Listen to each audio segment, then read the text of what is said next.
In January 2006, a woman disappeared in Linwood, Washington, USA. She attended a club for Alcoholics Anonymous and never missed a single meeting without a valid reason. She was a role model, having been sober for 8 years at the time of the mentioned event.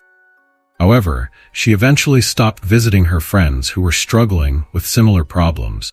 They thought the missing woman had relapsed into her addiction. But it turned out that something much more horrific had happened to her. Nicole Pitts was born in late January 1973. The girl grew up in King County and was educated at Eastern Washington College. The family traveled to Seattle in the summer and spent most of their time at Lake Sammamish.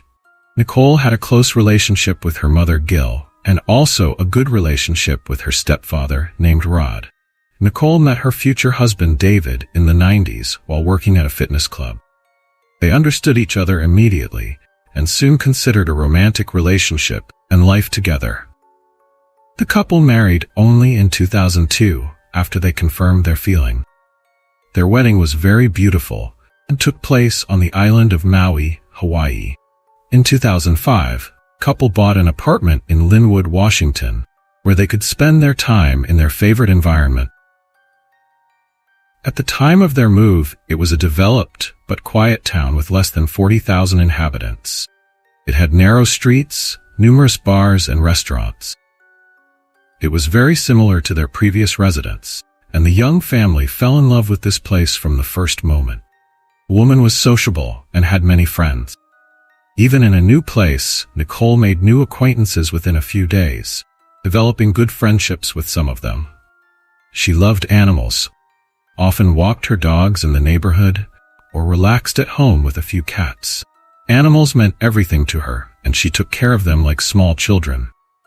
Nicole was also professionally successful. After her education, she worked for a while in a fitness club, then became a manager in a mobile phone company. She lived not far from her office and the commute to and from work took no longer than 20 minutes. Nicole proved to be a valuable team member, easily finding a common language with all employees and helping solve everyone's problems. However, she also had problems. As a teenager, she was introduced to alcohol and later became addicted to it. This happened at the time when her parents divorced and she felt broken. Her mother worked as a flight attendant and was often traveling, leaving Nicole without proper supervision at her grandmother's, who was already quite old, so the girl got involved with bad company. The parents became aware of their daughter's problem in time. Fortunately, with the help and support of relatives, she managed to quit this harmful habit. Together, they attended Alcoholics Anonymous groups where Nicole could speak out, making it easier for her. However, her alcohol consumption did not go without consequences, causing serious health problems. As a result, Nicole was diagnosed with endometriosis at the age of 21 and underwent 3 surgeries, after which she was prescribed constant pain medication. According to her relatives, she took the medication only to cope with the pain that tormented her. By 2006, the 32-year-old woman had already stayed away from alcohol for 8 years, but remained a valued member of Alcoholics Anonymous. Nicole never missed a meeting, because it was not only an opportunity for her to deal with her problem, but also to help others overcome the disease together. Nicole knew what it meant to fight and inspired everyone around her optimism and success. From a young age, she loved to cook, and this interest developed as she got older.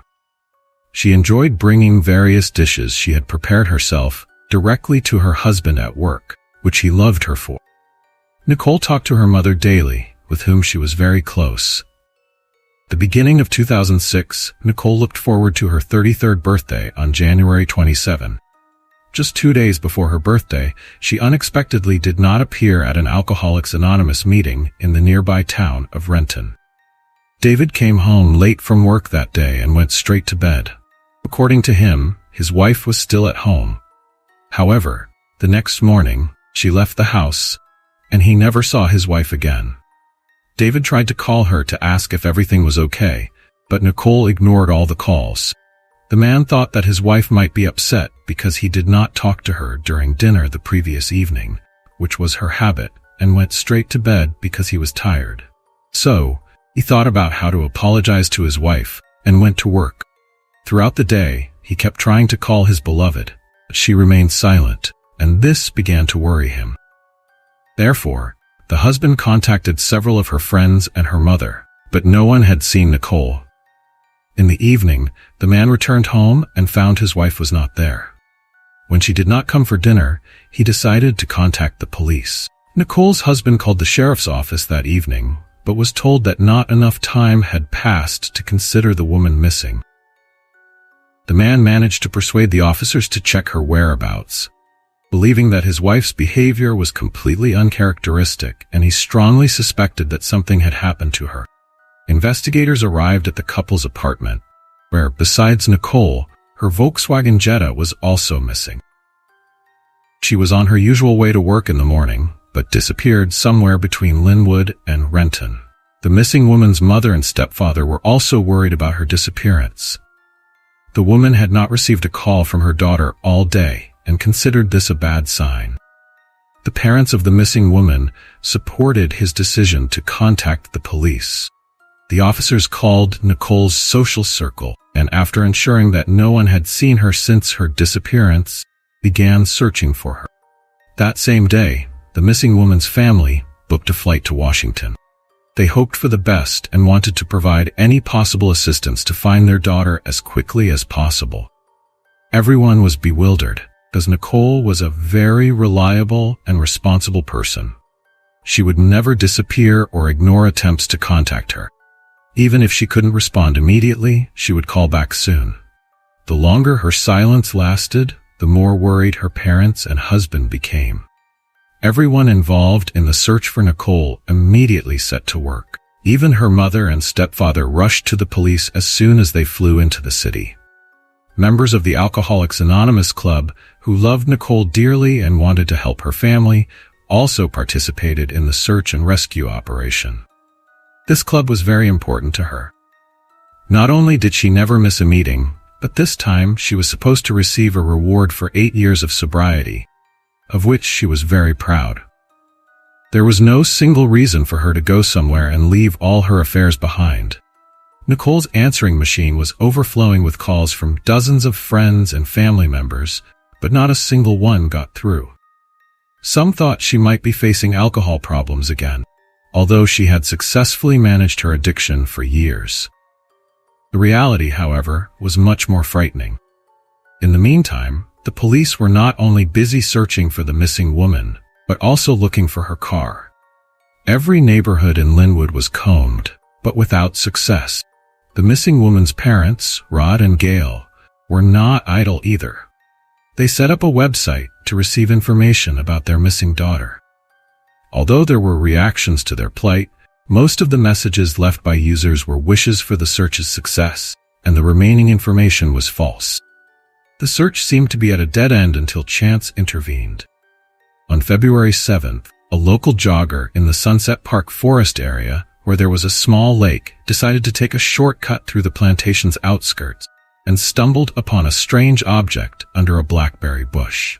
From a distance, he couldn't make out what it was, so he decided to approach closer and was horrified to find the naked body of a woman. The man immediately called the police. Officers familiar with the Nicole Pitts case were working in the forest.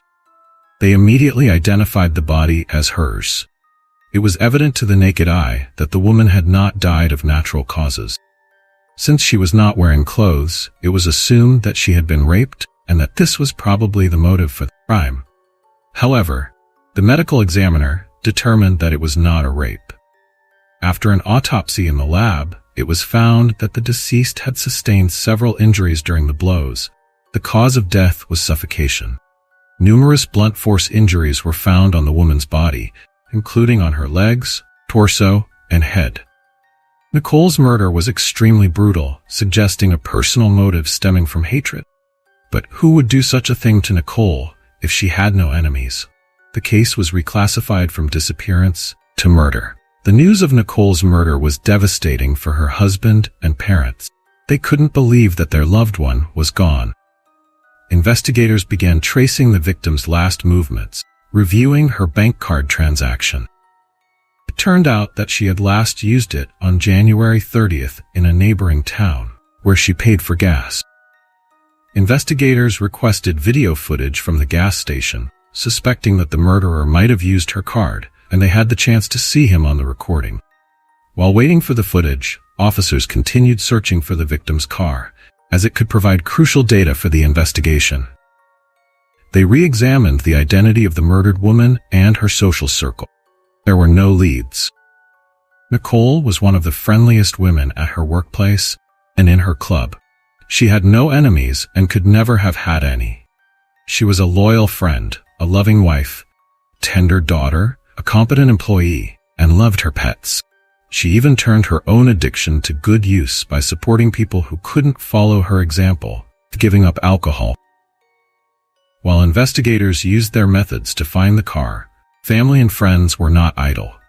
They began actively reporting the missing car and their loved ones' whereabouts. The relatives made a public appeal, asking people to watch for the car and not to touch it if found. Flyers stated that the car was involved in a woman's murder and instructed people to call the police immediately. This helped. Attentive residents found Nicole's car on February 21, 2006. It was parked near Washington University. The vehicle was immediately seized for laboratory analysis.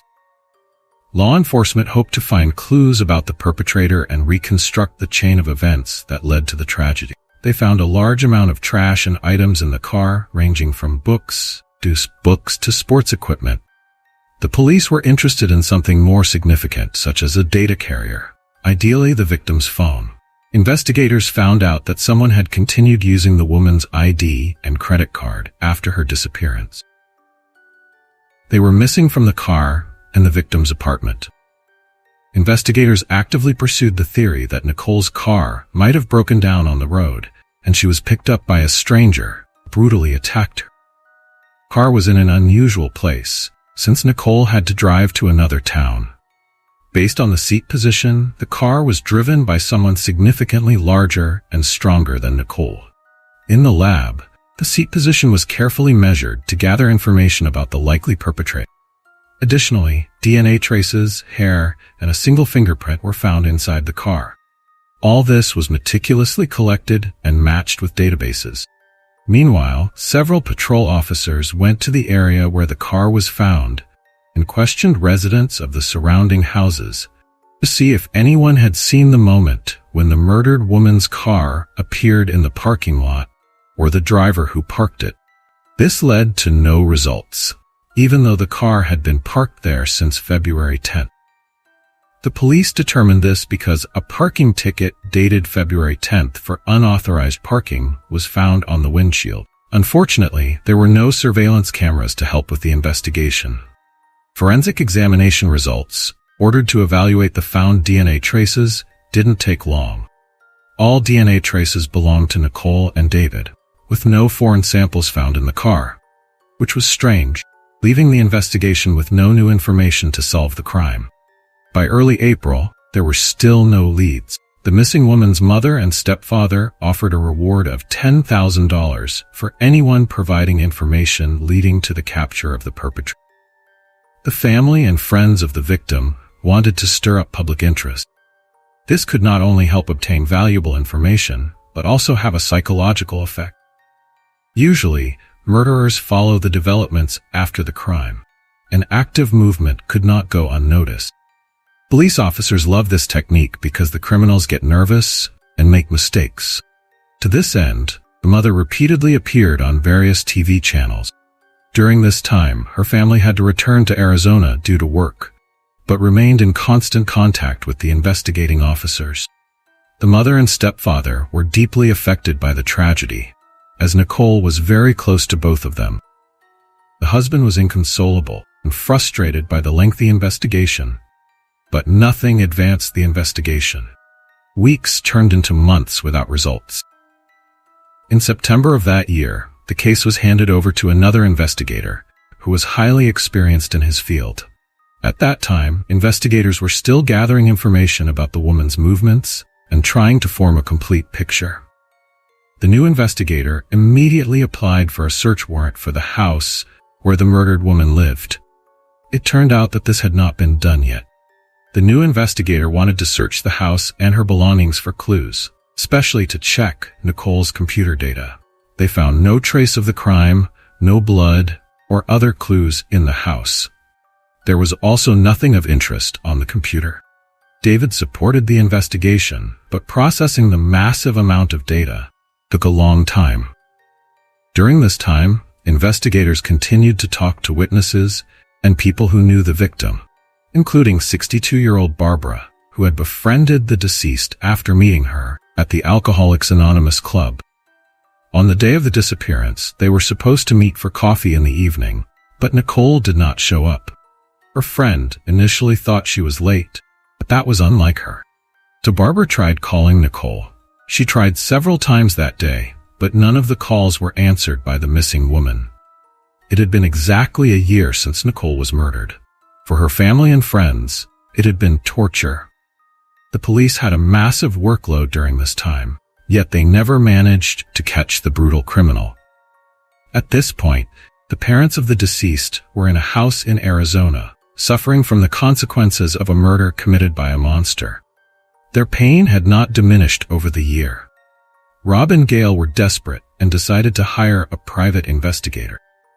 They couldn't make sense of the inconsistencies in the case that kept cropping up, like Nicole leaving the house without her wedding ring, which was entirely out of character for a woman so proud of her marriage and who would never under any circumstances take off the symbol of her marriage. The private investigator got to work, but it was unsuccessful. In July of the following year, parents of the victim increased the reward for clues to the murderer to $25,000, with another $1,000 added by organizations involved in crime prevention and the search for missing persons. The excitement over these events was still present in the city, as the residents realized that a dangerous criminal was on the loose. He apparently had no motive, meaning he could be a maniac who could strike again at any time. Another year passed without new information about the murderer. Then, the stepfather and mother of the victim increased the fund by another $10,000. The police again applied for a search warrant to examine the missing woman's computer. Investigators were confident that it could contain information pointing to the perpetrator. In October 2009, a private investigator hired by the couple was charged with theft. Although it did not concern the heroes of our story, the man deceived one of his clients, claiming he had found evidence in the case but needed money to process it. The grieving parents gave him additional money, after which the investigator disappeared and immediately took another job. His license was subsequently revoked as the court found he did this regularly. Thus, Nicole's parents were left without a private investigator and without any clues to the murderer. By 2011, the anniversary of Nicole's death marked 5 years. During this time, a suspect was sought, but no information was released. This was because law enforcement had enough evidence to prove involvement in the murder. However, soon there was a breakthrough. On March 21, 2012, a suspect was finally arrested. It was the husband of the murdered woman, David Pitts. At that time, investigators believed they had gathered enough evidence against the murderer. He was detained with bail set at $1 million, which he could not afford, and remained behind bars. According to the prosecutor, the case could only be advanced thanks to innovative technologies that were simply not available before. This was primarily due to the development and introduction of more precise DNA processing techniques and the advancement of mobile communication, which is now easier to trace. Since investigators could not identify any enemies of the victim, they immediately focused on the spouse of the deceased, as in such cases, partners are usually involved. Moreover, his statements about the previous evening sounded unconvincing. Investigators also assumed that only 2 people's fingerprints were found in Nicole's car, hers and her husband's. If a stranger had been in the car, there would have been fingerprints left, because they were not wiped. The perpetrator had wiped the fingerprints. None would have been in the car. Reclined driver's seat matched David's proportion. A man who looked very much like David was captured by the gas station surveillance cameras. He had also used his wife's phone after her disappearance, making several calls in different parts of the city. The officers suspected that the perpetrator was trying to confuse the investigation this way. Using modern tracking technology, the exact locations from which the calls were made were determined, and Nicole could not have been there. She was already dead at that time. Her husband's phone was pinged at the same locations. The murder method was strangulation, which is usually personal. Some evidence found at the crime scene indicated that the perpetrator was much closer to the victim than initially assumed. It also matched the fact that the woman had not been sexually assaulted. Nicole's mouth had a dental retainer she used while sleeping, meaning she was killed at night or early in the morning while still in bed. This is also indicated by her appearance. The woman was unclothed and her feet and hands were completely clean. There were no defensive wounds, suggesting she did not resist and was simply brought there. To determine the exact time of death, medical examiners examined the stomach contents of the victim. They found that the food Nicole had eaten the previous evening had not been digested, indicating she was killed before she woke up in the morning and went to work. The only unclear thing was the perpetrator's motive. At first glance, they seemed to be loving spouses with a wonderful, warm relationship and feelings. However, it turned out that it was all just a show, and there were many reasons for the act. At that time, family was in serious financial trouble. On the day of the murder, David was supposed to receive a promotion they had been looking forward to. When he returned with nothing, he was initially very unsure. The family head was a partygoer, enjoying alcohol and smoking weed. A large part of the family budget went to his pleasures. Nicole, on the other hand, had invested much time and effort to overcome this addiction and had been sober for many years. David envied his wife for this. Additionally, the man had an affair on the side. The investigation revealed that during his relationship with the murdered woman, David had at least 4 different girlfriends. His extravagant lifestyle led him to constantly try to persuade his wife to have a threesome. Once he drugged her in a club and tried to persuade her, but she continued to refuse, which she did not like.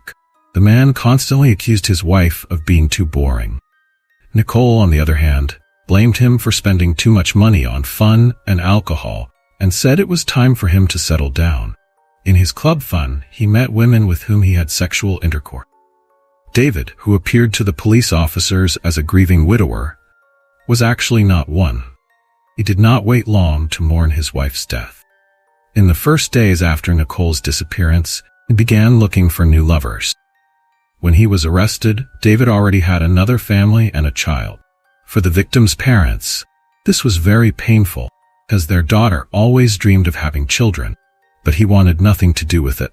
Additionally, the victim's husband immediately started collecting certificates to get a substantial sum in life insurance for his murdered wife. After establishing all these facts, the puzzle came together, and David was summoned for questioning, where he denied his involvement in the murder. When asked to take a lie detector test, he agreed. The technology showed that he was lying. All this confirmed the thoughts of the victim's mother and stepfather. From the beginning, they believed that Nicole's husband was responsible for her death and had informed the investigators about it. After all these years, the investigators had evidence against him. The man was arrested and charged with murder. David categorically denied his involvement in the crime. The trial began in September 2013, 7 years after Nicole's death. Her family and friends were in the courtroom, where justice was supposed to prevail. The murderer's lawyer tried to attribute the crime to Nicole having relapsed into her alcohol addiction and possibly becoming dependent on prescription drugs, as an empty bottle of prescription pills was found during the bathroom search. The defense argued that all evidence against David was circumstantial and that the case was fabricated and based on speculation. Nicole's parents testified in court that the deceased's husband never participated in searches or distributed flyers, only pretending to be upset. At the same time, they knew about the marital problems between the couple. Regarding the pills, the mother noted that it was a prescription painkiller prescribed to Nicole for severe pain after she injured her back shortly before her death, significantly improving her condition. The lawyers not only tried to delay the trial, but also confused the jury.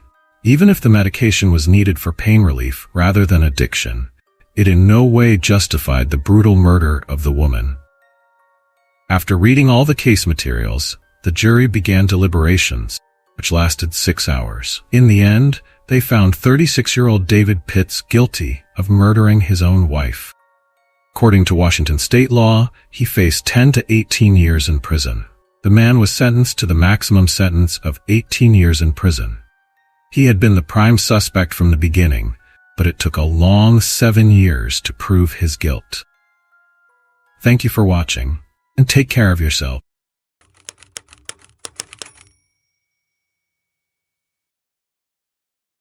In the small village of Rybnoy in the Krasnoyarsk territory, Russia, people have been disappearing since 1999.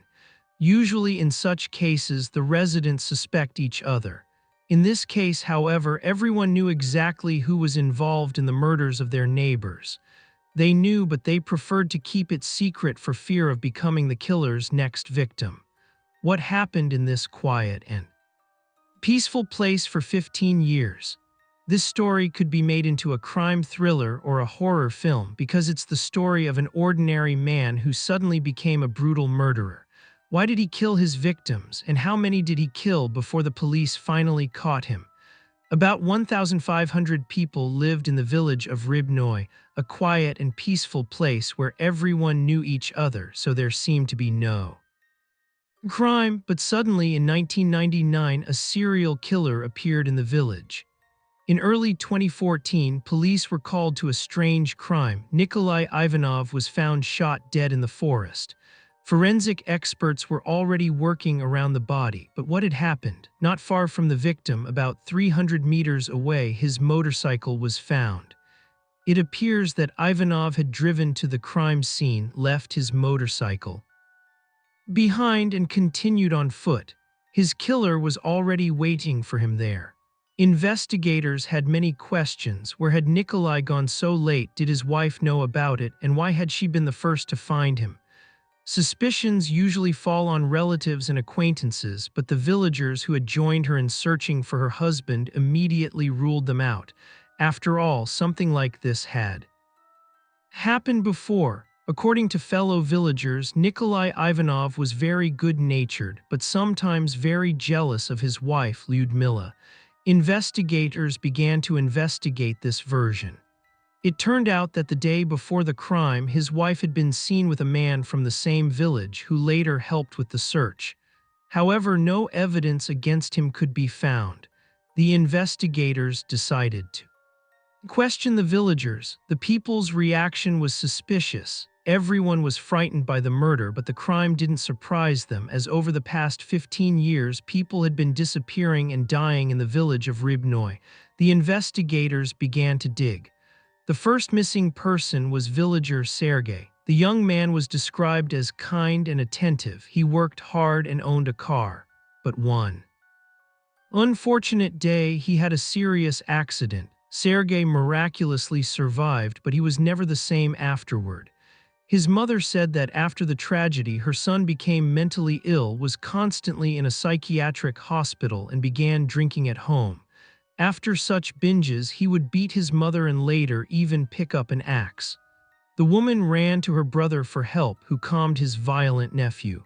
But that day, Sergei Godunov was seen for the last time. A few weeks before his disappearance, he begged his mother to stay home longer because he was afraid. He couldn't say who the danger came from. That same morning, he had asked her to lend him money for a train ticket to join the Navy, and by the evening, he had disappeared. Based on this information, the police didn't even launch an investigation, and his mother gave up the search after a week. After Sergei's disappearance, a new resident appeared in the village, Andrei Ivashenko. Nina moved in with her husband, leaving the house to her worthless relative who was unemployed and an alcoholic and regularly sold his sister's belongings to buy alcohol. Moreover, the man had a criminal record.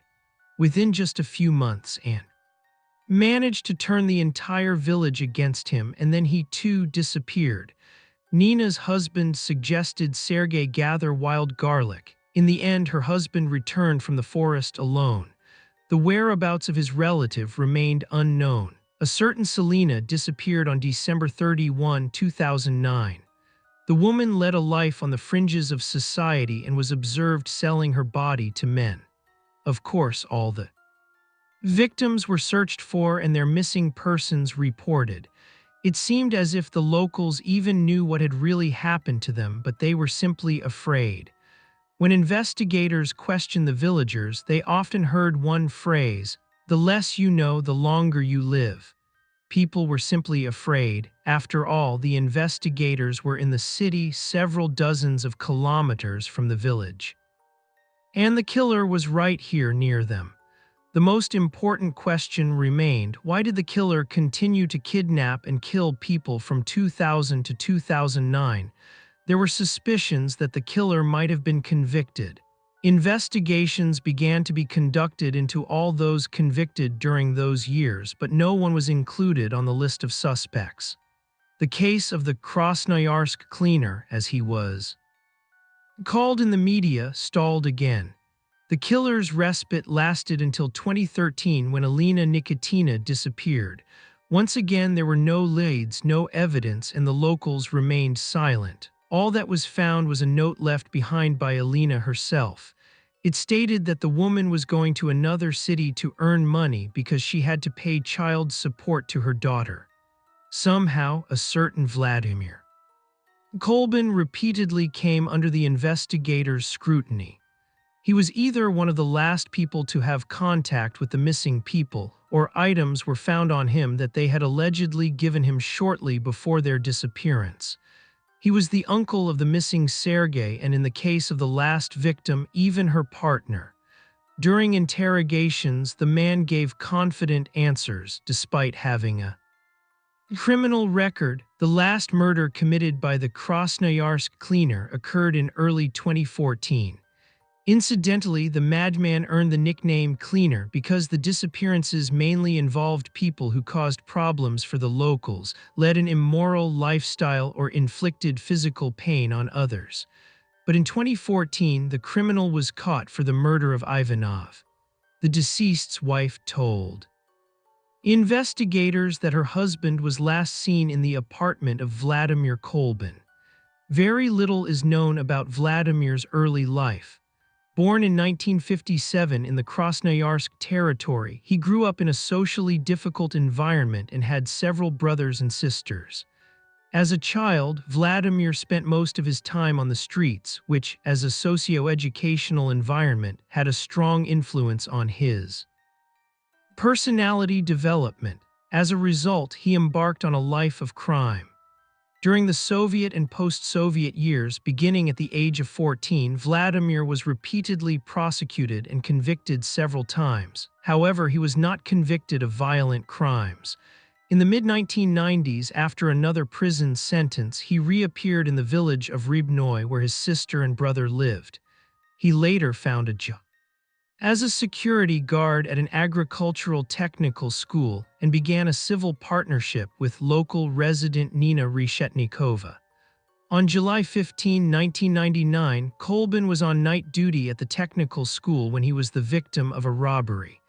He sustained a gunshot wound to the right shoulder and was treated in the hospital. After his release, he learned that the robbery had been committed by members of the Masutina organized crime group.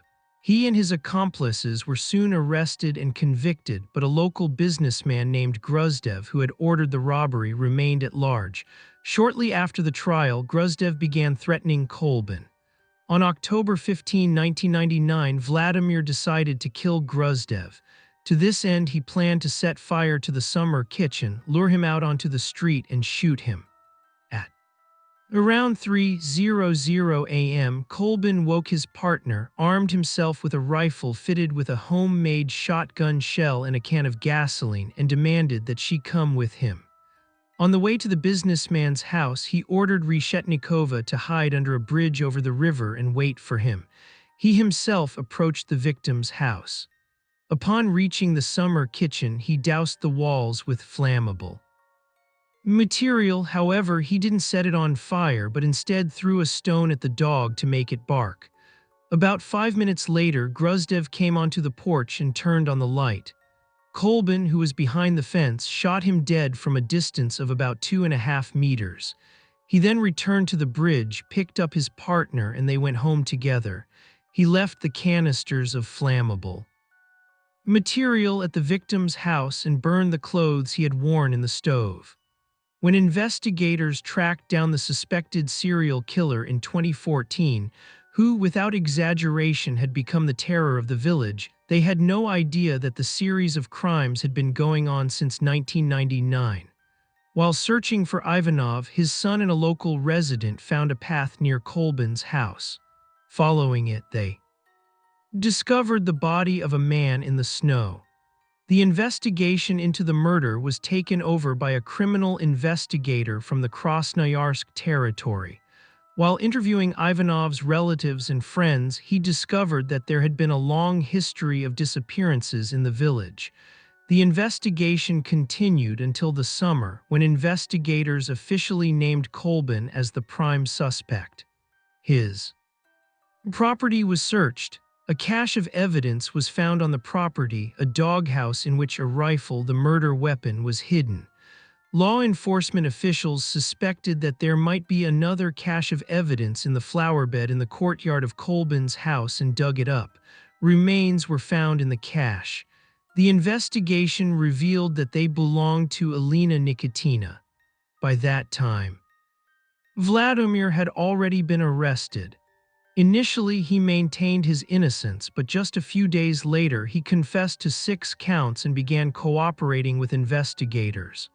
Kolbin described the circumstances of the crimes and over the following months participated in investigative activities during which his statements at the crime scenes were verified. The investigation confirmed that the 4 victims were killed with a homemade shotgun. Nina Reshetnikova also began cooperating with investigators in exchange for immunity from prosecution. She confessed and stated that she had witnessed at least 3 of Kolbin's murders. During interrogation, the maniac recounted all of his crimes in detail to investigators. The serial killer's second victim was his own nephew, the mentally ill Sergei Godunov, who suffered from schizophrenia. Kolbin claimed that he attacked local residents, including his own mother, Alexandra Godunova, Kolbin's sister, with an axe. Vladimir then decided to kill him. He lured Godunov to his house under the pretext of drinking alcohol together, beat him to death with an axe, and buried his body in a cattle shed on his property. Nina Reshetnikova, who helped Kolbin carry the body into the yard, witnessed the murder. A few months later, in May 2000, Vladimir murdered Andrei Ivashenko, the brother of his partner Nina, who led a life on the fringes of society. In May 2000, Kolbin again suspected him of stealing property and during an argument decided to kill him. He lured Ivashenko into the forest under the pretext of gathering wild garlic and drinking alcohol. To reduce his victim's vigilance, he suggested Nina Reshetnikova come along, and she agreed. The day before the murder, he took a rifle loaded with homemade shotgun shells, a shovel, and an inflatable boat. Kolbin rode his motorcycle to the river bank, crossed to the other side, and set up a hiding place for the weapons. While gathering wild garlic, Kolbin and Ivashenko took several breaks to drink water. Afterward, they continued gathering. Vladimir watched Andrei closely, waiting for the right moment to commit the murder. After making sure that Andrei was drunk and careless and had gone ahead, Kolbin went to his hiding place, took out the rifle, and shot Ivashenko from a distance of 10 meters with a shot to the head. He buried the body near the crime scene, placed a bag of wild cherries on her face, and filled the hole with earth. Nina Reshetnikova was again a witness to the crime. In the late 2000s, Kolbin began to lose his self-control and showed signs of mental illness. He clashed with Reshetnikova, who subsequently left him. After that, Vladimir began living with another woman, Elena Nikitina, also from the village of Rybnoy, who led a life on the fringes of society. On December 31, 2009, Kolbin murdered a woman named Selena. Before Nikitina, he had met with Selena several times and then accused her of stealing a tape recorder from his apartment. That day, Selena was invited to Kolbin's home, where the three of them, along with Nikitina, drank alcohol for several hours. According to the investigation, at around 10:30 p.m., an argument broke out between Kolbin and Selena. He and Nikitina expressed suspicion that she was involved in the theft of the tape recorder. The woman's denial outraged Kolbin, who then decided to kill her. The man went into the yard to get a rope, returned to the house where the argument between the women continued, approached Selena from behind and strangled her. According to Kolbin, the strangulation lasted at least 5 minutes until the victim showed no signs of life. To cover up the traces of the crime, the couple dismembered the woman, burned her clothes in the house stove, and then dragged the body to the vegetable garden and buried it. Elena Nikitina, who witnessed the murder, did not contact law enforcement.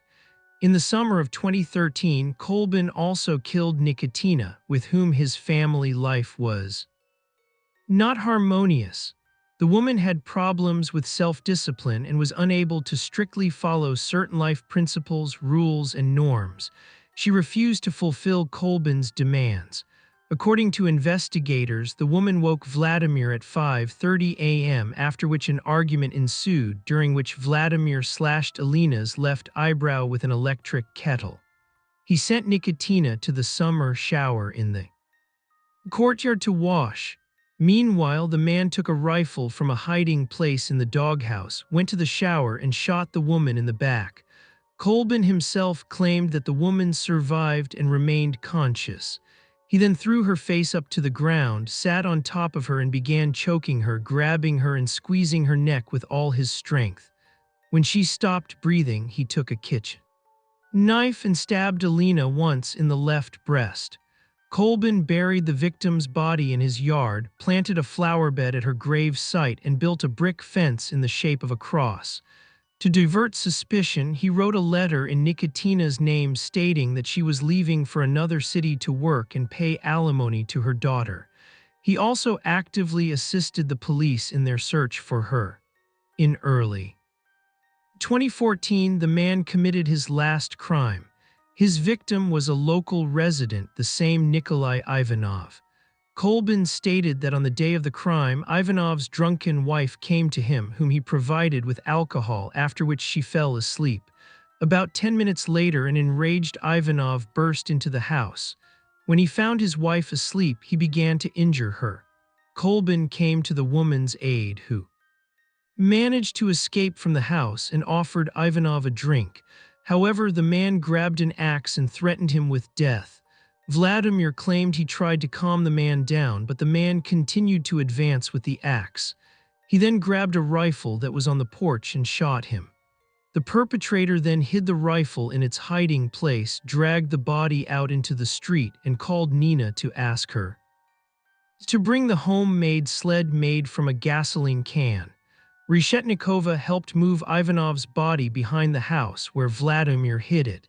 Investigators were convinced that the madman had killed at least 5 other people who had disappeared in the village between 2001 and 2009.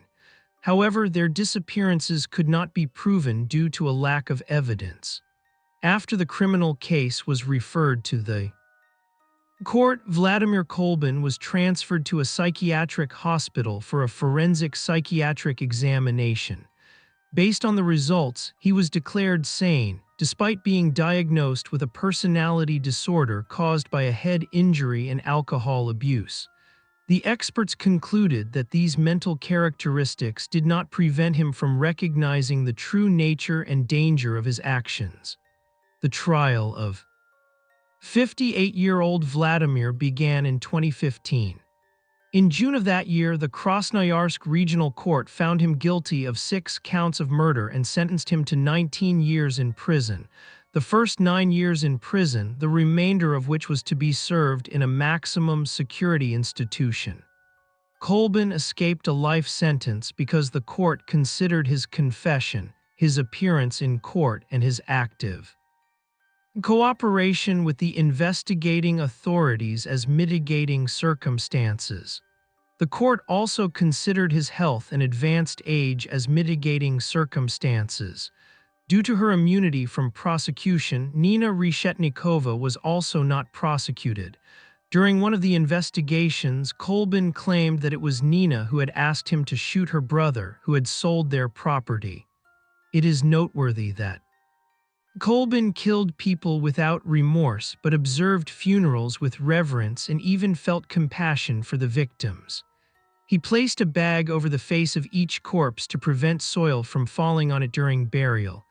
All local residents suspected that Vladimir Colbin was the serial killer but remained silent out of fear. This small, thin old man literally held 500 people in fear. Vladimir Colbin is still alive. He's serving his sentence. He's 66 years old. He can be released in 9 years, and if he applies for early release even sooner. The locals are certain if he's released, he'll take revenge. What do you think? Is 19 years in prison for 6 human lives a fitting punishment? Thank you for watching and take care of yourselves.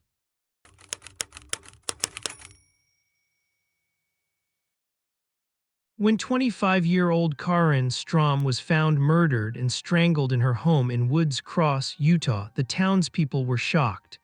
It was the first murder in the history of their small town. Police soon had a prime suspect, the one the evidence pointed to. However, investigators were unable to prove his guilt. The case remained unsolved for nearly 30 years, but thanks to police persistence and DNA testing, justice was finally served and the killer was put behind bars. Woods Cross, Utah, always prided itself on being the last city in America where a violent crime had never occurred. People could walk freely on the streets without fear for their safety. They didn't even lock their front doors. It was a truly safe city. The same was true for the entire North Salt Lake City area where Coco and Karen Saltzgaber began their lives. They grew up in Bountiful, Utah, very close to Woods Cross. For a child growing up in a Catholic family in a Mormon-dominated region, life could be lonely, but the sisters knew how to entertain each other. Karen was only 5 years older than Coco, and they had been very close since childhood. The sisters were inseparable until Karen met Steven Strom in high school. When they fell in love, the girl was just 17 years old. Steve wasn't a particularly talkative person and was rather introverted until he started drinking alcohol, which gave him courage. In such moments, he became angry and very jealous. At first, Coco liked Steve, but after seeing how he treated her sister, she opposed their relationship. Despite Coco's objections, Karen and Steve married. After graduating from high school, in the summer of 1973, they moved into a small, middle-class house in Woods Cross. Both earned their living through honest work. Karen worked for a government agency, and Steve worked as a mechanic on the night shift at a local aircraft factory. Their life, some considered, corresponded to the American dream. But on June 6, 1980, just days before their 7th wedding anniversary, a terrible event occurred. That day, an emergency call came in to the emergency dispatch center. "What's going on? Please hurry, my wife has been murdered." "What's your name?" "Steve Strom." "Please." It was the first murder in Woods Cross in the town's history. It was a real shock for the local police. Despite the small department, they were well prepared to handle the situation. When homicide detective Clarence Montgomery arrived at the scene, the room and the entire house were cordoned off. Paramedics had already examined the victim and confirmed her death. Steve Strom, the man who had called the police, was sitting in the street. When he first saw Clarence Montgomery, Steve seemed very depressed and panicked about what had happened to his wife.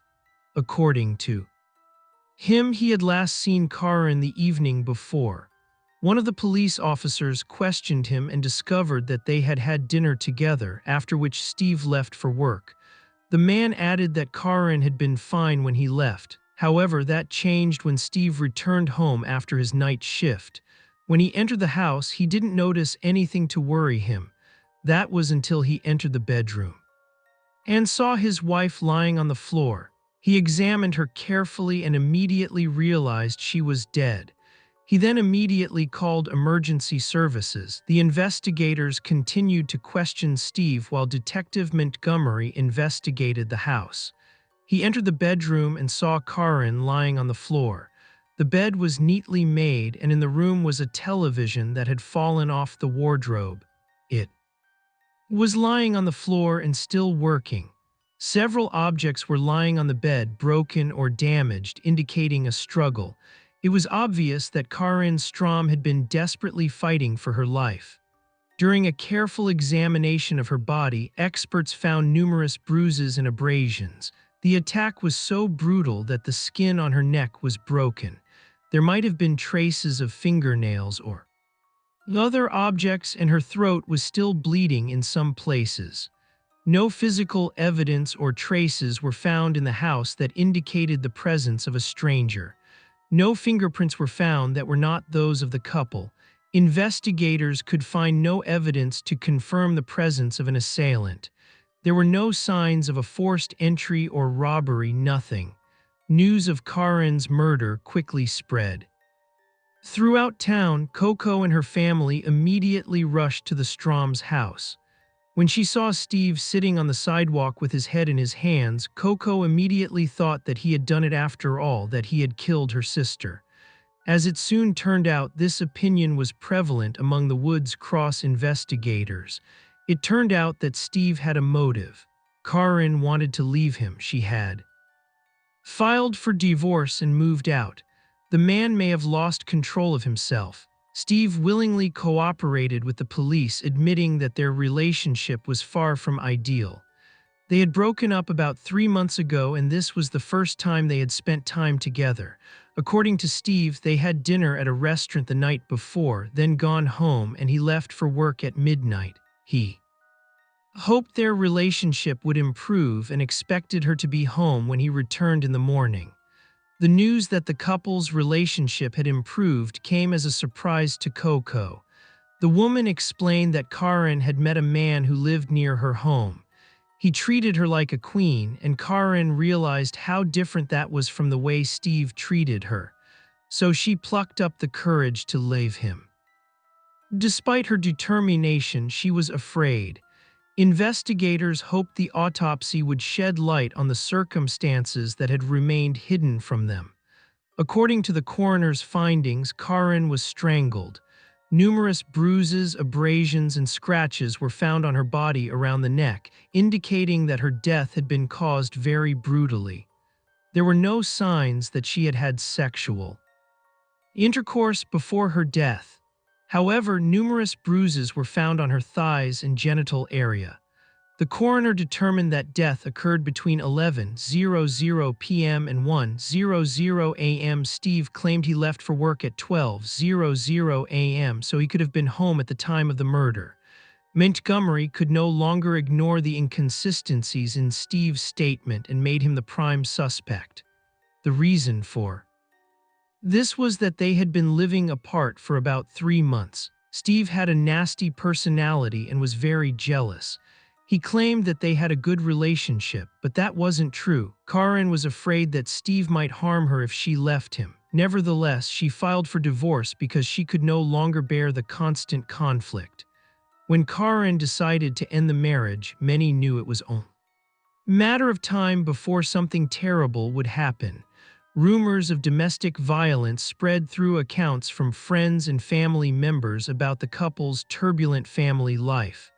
Coco personally saw signs of beatings. She said Karen skillfully concealed the bruises and abrasions with makeup, but she noticed them anyway. After almost 7 years of marriage, Karen finally had enough. Shortly before the murder, she spoke to her lawyer and asked him to expedite the divorce. However, Steve said that he and Karen were trying to save their relationship, and that's why she was at her house the night of the murder. Despite all this, investigators knew that the first suspect isn't always the one they're looking for. Unfortunately, there was very little information, so the investigators decided to step back and double-check all the facts before proceeding. Investigators suspected that the perpetrator either knew both of them or that Karen had let him into the house herself, since no signs of a break-in were found. Many people fit this description. Karen didn't open the door to strangers. She had several of Steve's friends and colleagues for whom she could have opened the door, as well as her boyfriend whom she could have let in as well. In any love triangle, there are logically three parties. Could jealousy have clouded the mind of Terry Schneck, Karen's boyfriend? He told investigators that he and Karen were planning to get married. He was the one who wanted her to meet with Steve again because, according to him, he wanted to make sure she really wanted the divorce. After several hours of interrogation and checking Terry's alibi, he was removed from the list of suspects. He claimed to have spent the entire night at home, which investigators were able to confirm. Next on the list was Steve's work colleague, Edward Lewis Evans. Investigators visited the factory where Stephen and Ed worked. Stephen mentioned that Ed wasn't there when he arrived for work, so investigators spoke with the shift supervisor and checked the attendance book. That evening, Ed left for dinner around 8 p.m. and didn't return to work. This was unbecoming behavior for an employee of the month. However, he had a convincing alibi. He said he had been to a bar near their workplace. There, he had drinks with some friends and went home around 2 a.m. The friends who were with him that evening confirmed his alibi. If the time of death was indeed between 11 p.m. and 1 a.m., Ed was innocent. Although Ed had several scratches at the time, which somewhat confused investigators, they didn't find sufficient reason to suspect him. He worked on a lathe and handled metal shavings. His shift supervisor said they often got cuts on their hands, sometimes from the metal shavings, as if that weren't enough to exonerate Ed Evans. Investigators found no evidence that he had a relationship with Karen. They found no reason why he might have come to her home to kill her. Over the next 2 months, several other suspects were interviewed and removed from the list. However, they remained under surveillance. Just in case, investigators wanted to gather as much evidence as possible, so DNA samples were taken from everyone Karen had allowed into her apartment. Soon, the investigation returned to Steve Strom. The motive for his actions was jealousy. Karen was indeed planning to leave him. That day, she had told her colleagues that she wanted to inform Steve of her final decision to divorce him. The forensic evidence left no doubt. Investigators could find no evidence that anyone else had been in the house besides the couple. Steve, however, continued to maintain his innocence. To prove his innocence, he was offered a polygraph test. Steve didn't answer all of his questions honestly, and that was the final straw. Investigators gathered all available evidence and presented it to the district attorney. He examined the evidence and concluded it was sufficient to issue a warrant for Steve's arrest. This warrant was issued on August 12, 1980, 2 months after Karen Strom's murder. Steve Strom was arrested for murder. Investigators carefully prepared for the upcoming trial. The statements Karen had given to her friends, as well as the bruises she had shown them, were included in the case files. However, investigators also had a great deal of circumstantial evidence that the judge deemed too unreliable. The judge ignored it, and Steve Strom was released due to insufficient evidence. The district attorney feared this could weaken the case so much that they would eventually have to drop all charges. At the same time, the Woods Cross police continued to examine all possible leads. The investigators carefully collected everything related to the murder, including photographs of the crime scene, blood samples from the suspect's clothing, and fingernails that Karen had clipped herself. They wanted to preserve all the evidence. Meanwhile, Steve Strom no longer had any connection to Woods Cross and he eventually left town. But even after moving there, Montgomery refused to forget him. He always felt that Steve had something to do with his wife's death. 25 years passed. Clarence Montgomery retired and the case was finally closed. But in 2006, his successor, Brad Benson, decided to focus on cases considered unsolved. That's how he came across the Karen Strom case and began sifting through it. In the following weeks, he carefully studied the files related to Karen Strom's murder. He had access to police reports, photographs, and numerous descriptions of the evidence collected at the crime scene. He also had numerous blood, saliva, and hair samples taken from both the victim's body and numerous suspects. Benson pinned his hopes on the DNA samples, as research in this field had made significant progress since the 1980s. He sent all the samples to a private DNA laboratory to conduct the necessary tests. The process took some time. The researchers were still unsure whether they would obtain any useful information. They assumed that if the samples contained DNA, it must belong to Steve Strom. At the same time, Benson gathered all the witnesses and suspects in the case. Most of them were in favor of cooperation and agreed to return to Utah to corroborate their statements, including Steve Strom himself. When Benson informed Steve that he had reopened the case, Steve reacted as if the police had decided to pursue him again, and Steve's fears were correct. Benson believed he was the killer because of his reputation as a drunken and abusive husband. However, the police also wanted to speak with Ed, Steve's former coworker. Reports indicated that Ed and Steve were friends. They worked together on the same machine. Steve often filled in for Ed when he was away. Benson discovered that Edward Evans was in Northern Virginia at the time. He asked Ed if he would be willing to return to Utah to confirm his 1980 statement. Ed assured him he could come the following week. Benson couldn't stop thinking about how everything was fitting together until the next week arrived. Ed had disappeared from his house and left his wife a note that looked like a suicide note. Investigators discovered that he had taken a taxi to the airport and flown to San Antonio, Texas. From there, he took a bus to Ciudad Juarez, Mexico. But what could compel an innocent man to flee the country in the middle of the night? The Woods Cross police were determined to find out. When the DNA analysis results arrived from the forensic lab, everything fell into place. The experts were able to extract not only identifiable DNA from Karen's remains, but also the DNA of her murderer. Most of the DNA found under Karen's fingernails came from Edward Evans. Brad Benson was surprised when he received these results, as he could not find a clear motive for Ed's crime. The DNA found under Karen's fingernails was a combination of Evans' skin and his semen, suggesting a sexual act as a motive. As far as anyone could remember, Ed and Karen only knew each other casually. They had met a few times to maintain their friendly relationship. Investigators discovered that Steve, Ed, and their wives had gone on a picnic together, but that ended their time together. In light of the latest findings, the investigators re-examined all witness statements made during the 1980 investigation. Among them were several workers who had seen Ed the day after Karen's death and noticed the scratches on his face and hands.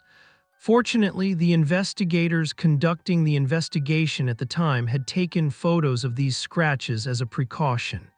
The investigators assumed that the scratches on the man's body were caused by Karen Strom.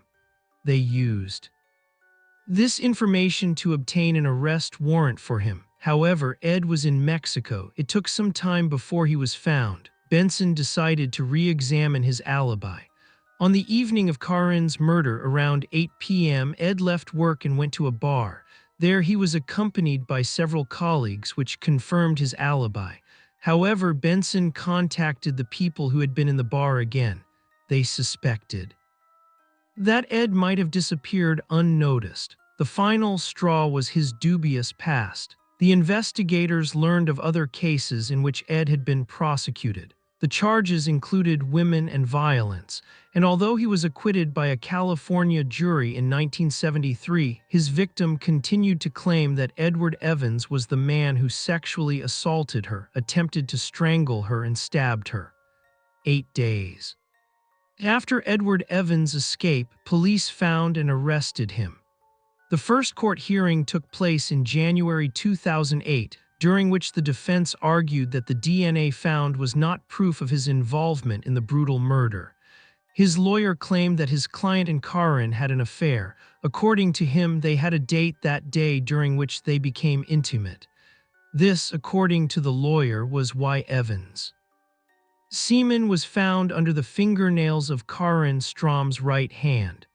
This was a shocking discovery that Benson was unable to refute at the time, so he filed a motion to stay the proceedings. His strategy was to find answers to the questions raised by the defense in court and then reopen the case against Edward Evans and charge him with the murder of Karen Strom. First, the investigator had to determine whether the claim of an affair between Ed and Karen was unfounded. All the physical evidence found at the crime scene, Karen's blood, the injuries to her face and body, the abrasions on her neck, the scratches on Ed Evans, suggested that the defense's argument of a rendezvous was a lie. But how could this be proven?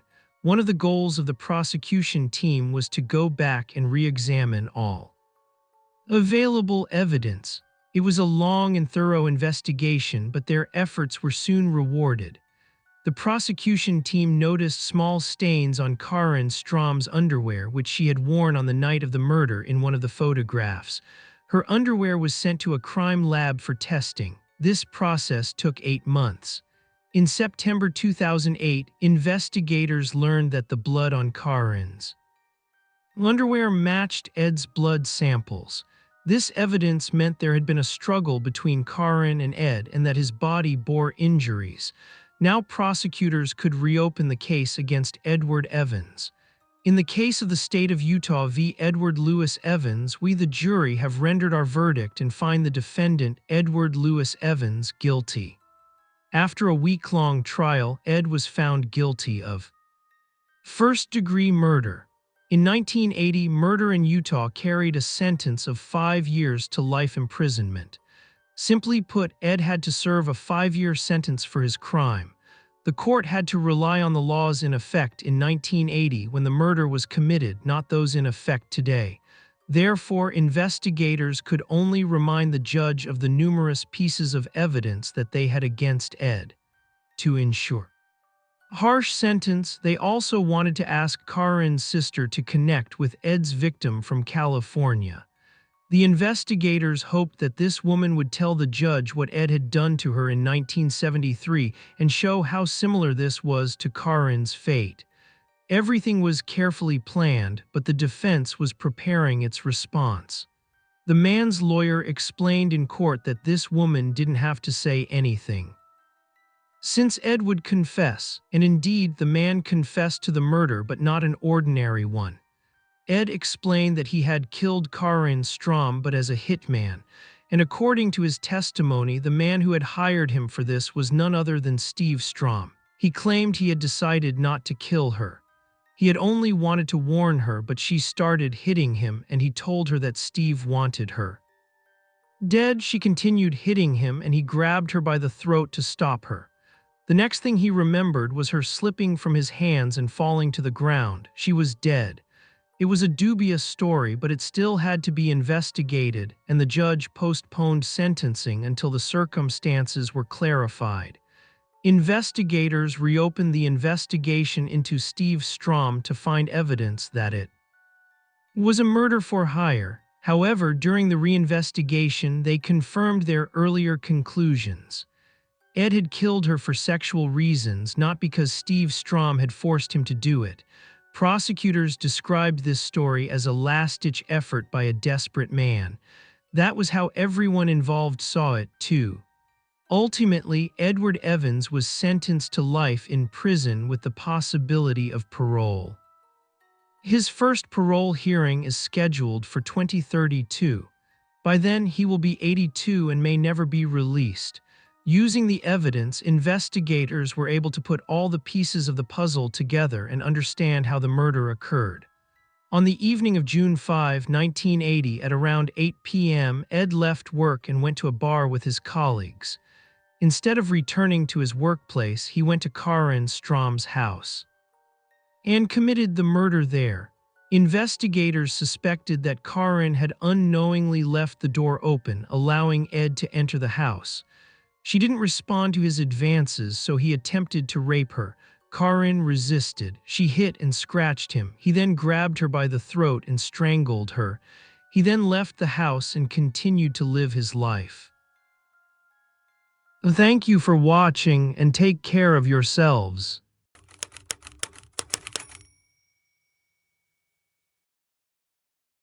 Today we will discuss one of the most shocking cases that will make you shudder. So let's get down to business.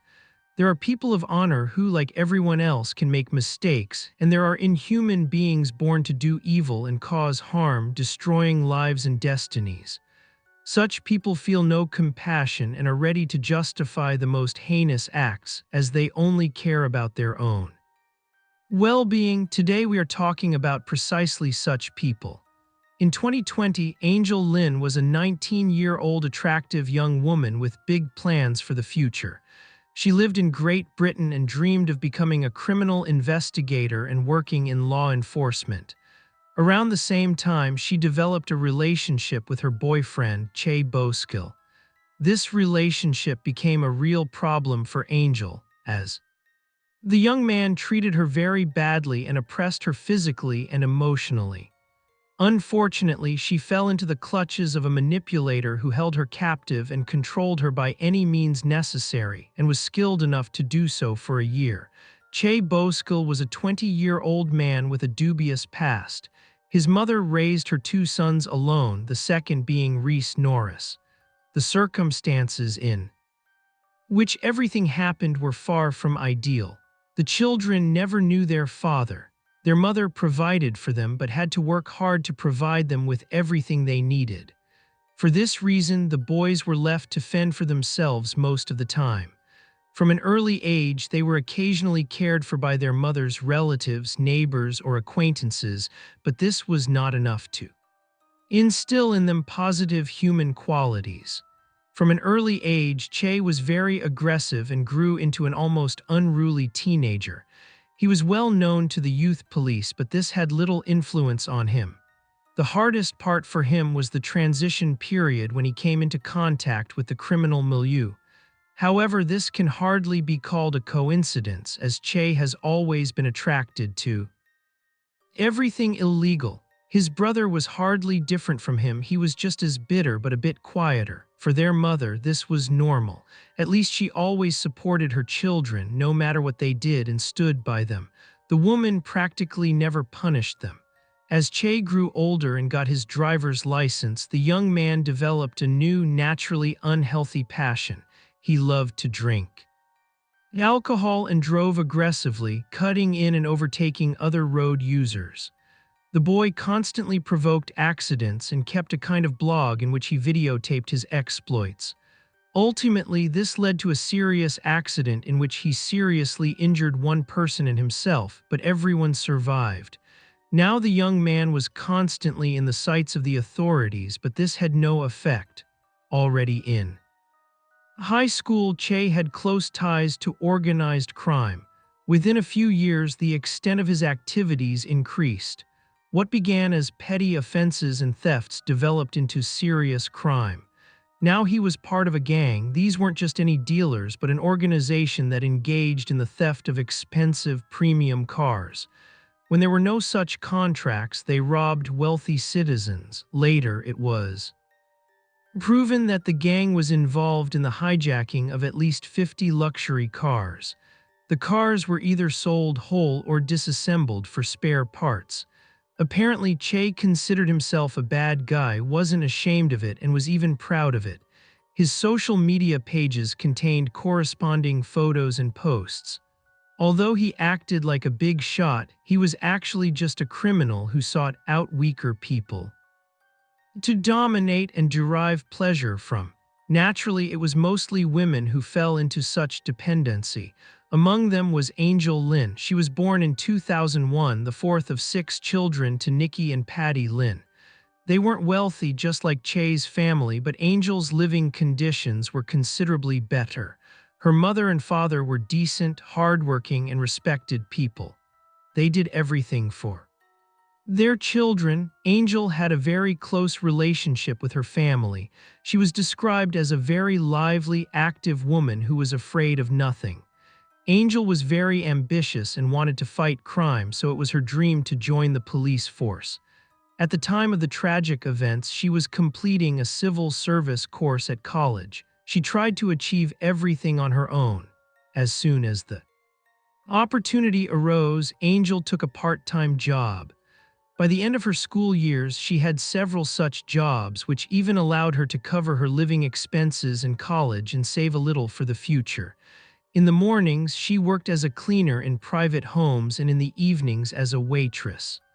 The young woman seemed to have a bright future ahead of her, but everything was shattered by her encounter with Che. In her free time, Angel often met with friends as she had a large circle of friends. Through them, she also met her first boyfriend. It was a tender and sensitive relationship that stood in stark contrast to her later choice of boyfriend. The lovers often talked to each other's parents and visited each other. They kept no secrets from each other, but after a few months, their relationship broke down for unknown reasons. The worst part for Angel was that she could no longer have contact with their mutual friends. Now she felt uncomfortable in their company. In the summer of 2019, she met Che. At that time, Angel was very vulnerable and the perpetrator sensed her weakness. Of course, he didn't intend to help her overcome her problems. Rather, he simply wanted to make her his own. The relationship developed very quickly thanks to the new boyfriend's initiative. After a difficult breakup and the loss of her friends, Angel was very sociable and believed this was a way to fill the resulting emptiness. During the first few weeks, Che was very caring and attentive, acting as an understanding and empathetic friend. They spent every free minute together. He constantly texted her asking how she was and if everything was okay. Gradually, he began to show interest in other areas as well. Che constantly asked what his girlfriend was doing and she answered readily. All of this was seamlessly controlled. He knew everything about her, where she was, what she was doing, who she was with. Angel's parents immediately disliked Che Boskill. They had several chance encounters during which he seemed arrogant and suspicious. From that moment on, they distrusted the boy as rumors circulated that he was a member of a criminal gang. His criminal record also worried them, but Che managed to gain her trust to the point that she began to lie to her parents. He tried to avoid even fleeting encounters with her family, and to avoid arousing suspicion, he persuaded Angel to lie as well. She convinced her mother and father that they were just friends. During this time, the criminal's criminal business flourished. He didn't talk about what was going on. There was enough money to maintain the illusion of a wealthy life, which also clouded the inexperienced woman's mind. Instead of meeting at each other's homes and getting to know her parents, he constantly rented different hotel rooms and went to restaurants with his girlfriend. This also contributed significantly to deceiving and trapping her. Gradually, Che succeeded in increasing the distance between the young woman and her family. He dictated how she should dress and behave. Her parents noticed the change from the radiant Angel to a very reserved woman who wore baggy clothes and wore almost no makeup. Only later did they realize that this was intentional. Che was simply trying to turn the attractive woman into a woman uninteresting to other men, as manipulators usually do.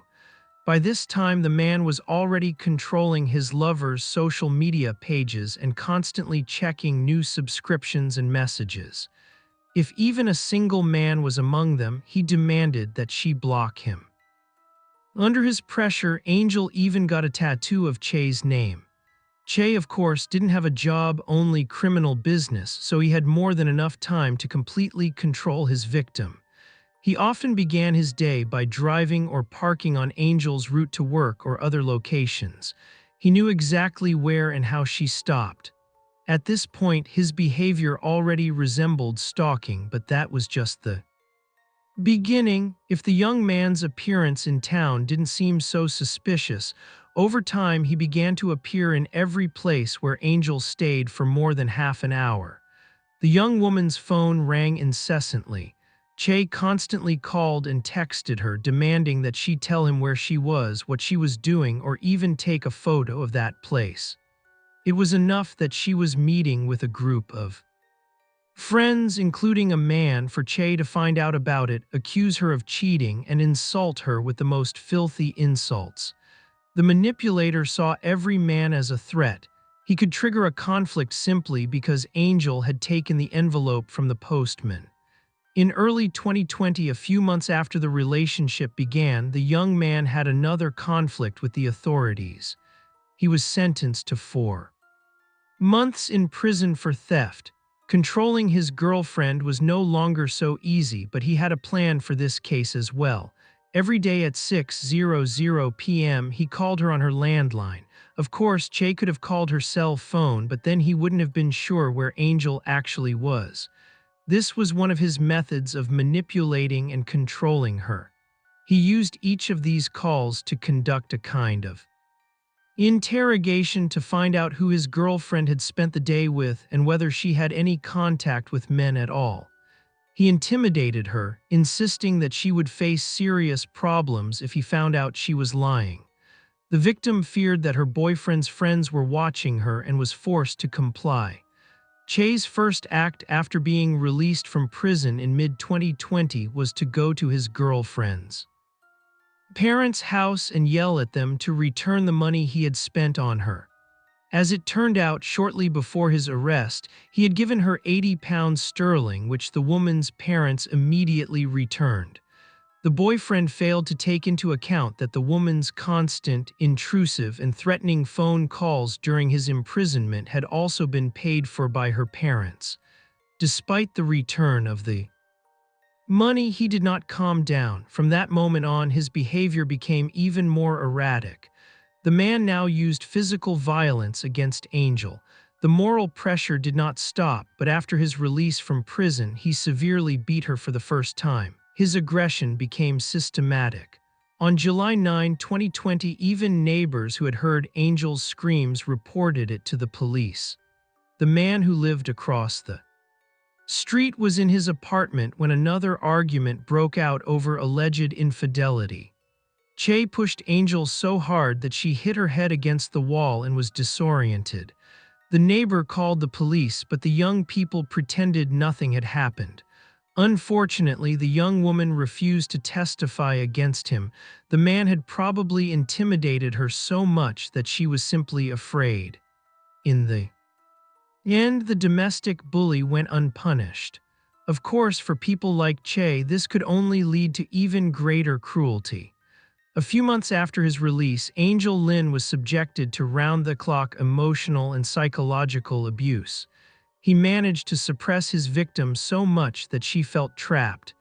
Angel believed that no one needed her without him, as if she herself were to blame for all these problems. He humiliated her and even constantly forced her to apologize for trumped-up accusations. He went so far that he even took away her earned money and spent it as he saw fit. Angel constantly went to sleep while communicating with him and woke up to dozens of messages demanding that she call him back. Of course, she couldn't do that while she was asleep, but it always ended with accusations that she had cheated on him again. He drove Angel into such a state that she was constantly on the verge of a nervous breakdown. In early September 2020, she finally reached the point where she decided to put an end to it.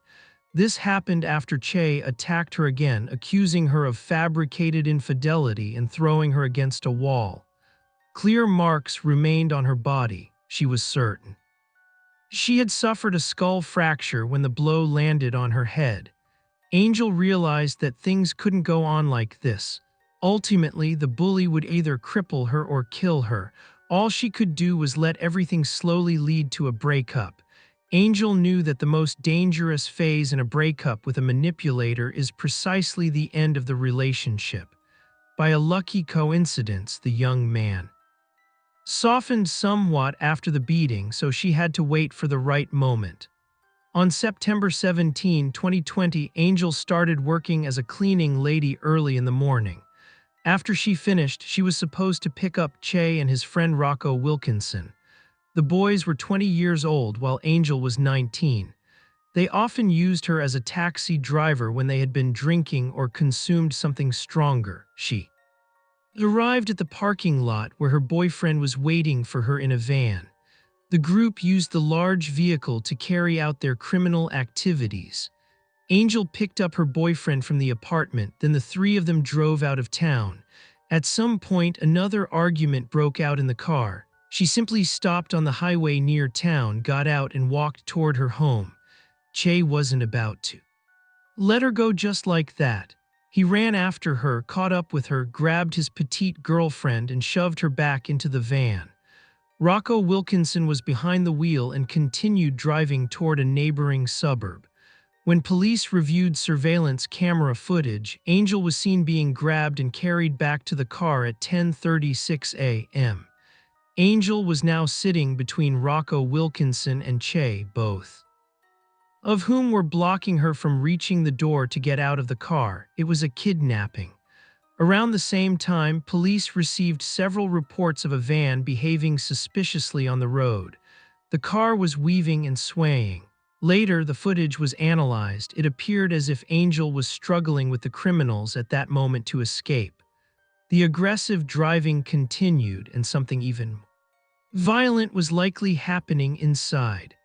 At 10:47 a.m., the car weaved again, crossing into the oncoming lane and cutting off other road users, reaching speeds of up to 100 kilometers per hour in some places.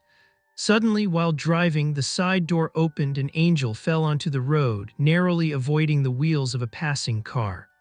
Other road users saw a woman who had either fallen out or been pushed through the side door. Several cars could have accidentally run her over, but this was miraculously avoided. She lay motionless and bleeding profusely. After about 50 meters, the van stopped. Che got out and ran to the spot where Angel lay unconscious. Several drivers who had witnessed the incident had already stopped there. The passenger in the van immediately tried to justify himself, explaining that he had argued with his girlfriend and that a conflict had arisen while driving. He claimed that when she learned of the breakup, she opened the door and jumped out of the moving car. Without waiting for the police to arrive, Che tried to portray everything as a voluntary exit. His friend Rocco Wilkinson simply agreed with him. One of the drivers called the emergency services and when the police arrived, the young men were arrested on suspicion of kidnapping and assaulting the woman. Angel was in critical condition. Her injuries were so severe that she had to be taken to a hospital in Nottingham by helicopter. Her head was the most severely injured. She suffered multiple skull fractures and internal bleeding, which put pressure on her brain. To relieve this pressure, part of her skull had to be removed. She was put on a ventilator and placed in an induced coma. When the young woman's parents arrived, they were primarily concerned about her survival. In fact, the doctors were surprised that she hadn't died immediately. Her relatives were immediately informed that even if she survived the accident, Angel would remain disabled for the rest of her life. But she fought on. During her several months in the hospital, Angel suffered from pneumonia, an acute respiratory infection, and the coronavirus. Any illness could have killed her during that time, but she survived. Her situation was so bad that her parents were given 3 options: to take Angel off life support so she wouldn't suffer anymore. All 3 times they refused, while the kidnapping Victim fought for her life. The perpetrators were behind bars. Che repeatedly repeated his version of events. During the entire year he was in a relationship with the victim, he told everyone around him how inappropriately she was behaving in the relationship and how difficult and intense their conflicts were, which were provoked solely by Angel. All of this now came to light. Of course, there were also lies. He insisted that he hadn't laid a finger on her. According to Che, that day when they were riding together in the van, Angel had been aggravating from the very beginning because, as a manipulator, she always acted that way. On that day, however, he claimed she had finally had enough and decided to leave him. He claimed she then threatened to kill herself, and when Che ignored her threats, she jumped out of the moving car. Rocco Wilkinson agreed with him. The perpetrators had likely agreed on the story in advance. There had been plenty of time for that. Fortunately, the police didn't believe the young men. They were countered by CCTV footage, which clearly showed Che grabbing the woman and forcibly dragging her into the car. Both were charged with kidnapping and grievous bodily harm and imprisoned. In January 2022, both appeared before Nottingham Crown Court. Coercion and controlling behavior toward Angel were now added to the list of offenses. Both pleaded not guilty. This was, of course, a well-thought-out move. The young men were well-versed in the legal system and assumed that Angel, due to her condition, would be unable to testify against them, so they saw an opportunity to avoid punishment altogether. Che Boskill repeated his story over and over again, while his friend Rocco Wilkinson played dumb. He said he had no idea that Angel had gotten into the car against her will. He claimed she had forced herself on him, so he missed the moment when she was kidnapped. However, law enforcement had sufficient evidence to prove the true nature of these brutal young men. In particular, numerous street camera footage recordings were collected, showing both the woman's attempted escape from the group of men and the kidnapping. While in custody, Che called his mother several times. He even berated her for telling authorities how manipulative and controlling her son was. The young man even threatened her to make her recant her statement and withdraw the complaint. Ultimately, both men were found guilty of kidnapping and coercion, as well as controlling behavior. Unfortunately, the perpetrators were acquitted of the charge of causing aggravated assault against Angel. This happened because the jury could not determine whether she had accidentally fallen out or been deliberately pushed out of the van. The next hearing took place on January 22, 2022. Che's accomplice, Rocco Wilkinson, who had done nothing to save Angel, was sentenced to 21 months in prison, while the mastermind still needed to be worked on. Che originally faced 7.5 years in prison. 2 hearings then followed in which he was found guilty and the sentence was confirmed. However, in March 2022, the lawyer stated that the court had imposed an excessively harsh sentence, failing to take into account that Che was an immature young man with no criminal record. Fortunately, the request was rejected. The prosecutor later appealed, stating that the sentence chosen was too lenient and did not reflect the seriousness of the crime, considering the great suffering Angel Lin had endured and what she had endured during their year-long unhealthy relationship. The sentence was increased from 7.5 years to 12 years. The most absurd aspect, however, is that the defendant retained the right to early release. It is expected that the perpetrator could be released after just 6 years in 2026. Che's mother later appeared before journalists. She declared that her son was not a bad person, although not a saint, which sounded like a mockery, despite the atrocities committed. She continued to support the offender. The woman explained that she had to stand by him, even though this was the 3rd time the young man had been put behind bars. The mother insisted that the sentence was too harsh, although Angel's family believed it was not severe enough. Since March 2022, Che's brother has posted cruel social media posts mocking Angel's disability. This came after her Parents tried to obtain compensation or the necessary aids for their tormented child. Che's family continued to believe that the disability was the result of her own mistakes and inappropriate behavior when she tried to escape and jumped from the car. In March of that year, Angel's parents came forward and revealed the full extent of her injuries. She had suffered severe brain damage. She could not control her movements, showed no signs of consciousness, was unable to interact with her surroundings, and was even fed through a tube. Doctors offered an unpromising prognosis. It was assumed that her condition, mental and physical disabilities, would persist for the rest of her life.